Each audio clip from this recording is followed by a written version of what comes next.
నగిరి రోజా, ఆ తర్వాత రాష్ట్ర అధికార ప్రతినిధి శ్యామల, లేకపోతే లక్ష్మీపార్తి, మీ ముగ్గురేనా ఆడవాళ్ళు? మిగతా వాళ్ళు ఆడవాళ్ళు కాదా? సిగ్గు లేకుండా టీవీ పెట్టి ఇన్ని అంటున్నారు, నువ్వు చెప్తున్నావే. ఇప్పుడు నా భార్య డైరెక్ట్గా ఇంత అపోహలు, ఇంత తప్పుడు కోతలు, ఇన్ని తప్పుడు చేష్టలు, ఇన్ని తప్పుడు రాతలు వైఎస్ జగన్ ఆర్మీలో పెట్టారు. ఇప్పుడు నువ్వు దీనికే సమాధానం చెప్తావు? నీలాగా నా భార్య కూడా ఒక ఆడదేగా, తను కూడా ఒక మహిళగా, తను కూడా ఒక అమ్మాయిగా, తను కూడా బాధపడుతుందిగా, తను కూడా ఏడుస్తుందిగా, తను కూడా ఆలోచిస్తుందిగా, తను కూడా ఎంత విరక్తి చెందుతుంది లైఫ్ కూడా. దీనికి నువ్వు ఏం సమాధానం చెప్తావు శ్యామలా? 2010 నుంచి 2024 మధ్యన ఉండేటువంటి పోస్టులు, దానికి ఉన్న కామెంట్లు, దానికి ఉన్న షేర్లు, దాంట్లో ఉన్న ఎక్స్లు మొత్తం నువ్వు చెక్ చేసి నువ్వు దానికి కూడా సమాధానం చెప్పు. నువ్వు ఇంకో మాట మాట్లాడుతున్నావు ఈరోజు. ఏమంటున్నావంటే నా సినిమా ప్రపంచాన్ని నాశనం చేశారు, నా అవకాశాలు పోగొట్టారు. ఎన్ని సినిమాలు చేసావు నువ్వు? ఏమన్నా 450 సినిమాలు హీరోయిన్గా చేసావా? లేకపోతే 300 సినిమాలు ఏమన్నా తల్లి చెల్లిగా ఏమన్నా చేసావా? లేకపోతే అద్భుతమైనటువంటి సుమగారులాగా ఏమన్నా నువ్వు పెద్ద పెద్ద షోలకి ఏమన్నా యాంకర్గా చేసావా? తిప్పి కొడితే బోర్డు ఒక 10 యాంకర్లు ఉండవు, యాంకరింగ్లు ఉండవు, ఒక 4 సినిమాలు ఉండవు. నిన్ను మళ్ళీ ఒక పార్టీ నిన్ను ప్రత్యేకంగా పెట్టి కాన్సన్ట్రేషన్ పెట్టి నేను నాశనం చేయాలా?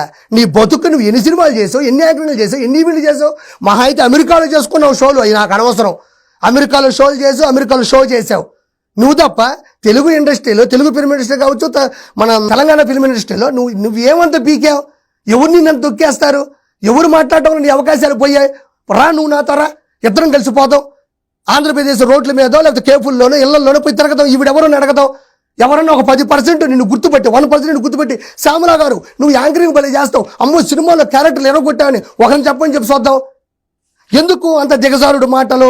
ఎవరిని ప్రలోభ పెడతావు? నువ్వు ఎవరి ముందు అంత గొప్ప అనిపించుకోవడానికి నువ్వు మాట్లాడతావు. మళ్ళీ పెద్ద పెద్ద మాటలు. చంద్రబాబు నాయుడు గారి హయాంలో అసలు ఆడపిల్లలకి రక్షణ లేదు, సంరక్షణ లేదు, సంక్షేమ పథకాలు లేవు. ఈరోజు నేను మాట్లాడుతూ ఉన్నా, ఆడపిల్లలకి రక్షణ లేదు అంటున్నావు కదా చిల్లర శ్యామల. ఆడవాళ్ళకి రక్షణ లేదు చంద్రబాబు గారి ప్రభుత్వం అంటున్నావు కదా. ఆడవాళ్ళకి చంద్రబాబు గారి ప్రభుత్వంలో రక్షణ లేదు అని పక్కన పెడితే, అసలు మీ ప్రభుత్వంలో మగాళ్ళకనే రక్షణ ఉందా? ఆడవాళ్ళకి కాదు, మగాళ్ళకు కూడా రక్షణ లేని ఏదైనా ప్రభుత్వం ఉందంటే అది వైఎస్ జగన్మోహన్ రెడ్డి వైఎస్ఆర్సీపీ ప్రభుత్వం కాదా? ఎమ్మెల్సీ అనంతబాబు తన డ్రైవర్ని చంపి డోర్ డెలివరీ చేయలేదా? చంద్రబాబు నాయుడు గారిని ప్రేమిస్తున్నాడని చెప్పేసి కంఠం మీద కత్తి పెట్టి నిలవన కంఠం కోసినట్టు కంఠం తోట చంద్ర గారిని నిలవన కంఠం కోయలేదా? ఆ తర్వాత తన అక్కని ఎవరో ర్యాగింగ్ చేస్తే, తప్పుడు కోతలు కూస్తే ఎదిరించిన దానికి సొంత తమ్ముడు అమర్నాథ్ గౌడ్ని నిలవన కిరోసిన్ పోసి తగలబెట్టలేదా? పిన్నెల్లి రామకృష్ణారెడ్డి ఈవీఎంల సాక్షిగా పోలింగ్ బూత్లోకి వెళ్ళి అక్కడ ఈవీఎం మిషన్ పగల కొడుతుంటే ఒక వ్యక్తి ఎదురిస్తే అతను కొట్టించలేదా? ఒక ఎస్సీ ఎస్టీ మహిళని బూతులు దిట్టించలేదా? ఎన్ని చెప్పాలి? మాస్కుల కోసం ఆరాటపడి పోరాటం చేసి అడిగిన దానికి, ప్రశ్నించిన దానికి డాక్టర్ సుధాకర్ గారిని పిచ్చోని చేసి నిలవన చంపేలేదా? మహిళలు దాకా పోతున్నావే.